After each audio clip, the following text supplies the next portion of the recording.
I filter prank on my twin. Cheki, Denu. Suka tufanye challenge fulani hapa. Challenge gani hiyo?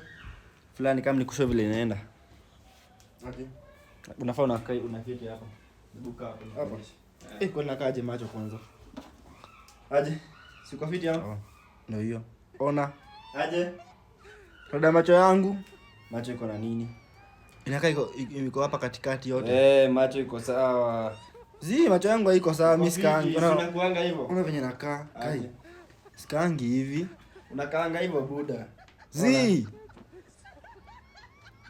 Buda, naona macho yangu kweli walai. Si uko sawa ama? Si uko sawa. Niko sawa aje. Angalia macho yangu iko hapa katikati yote imepatana hapa katikati. Kwani sivyo ndo unakuanga? Kwa simu yangu nikiangalia. Sikai venye nakaanga buda. Sasa nataka kujiangalia, hebu tuanze challenge. Inaenda hivi. Tuanze challenge. Tuanze. Tunaanza aje nikikaa hivi wewe? Ona venye nakaa. Na si uko sawa ama? Si uko sawa. Mimi niko fiti. Kai. Na si mimi niko sawa ama? Uko sawa lakini hebu angalia mimi tunafanana na wewe sasa. Sasa basi wewe ndio uko na shida. Nini macho ulifanya nini macho? Ulifanya nini macho? Buda. Misikai.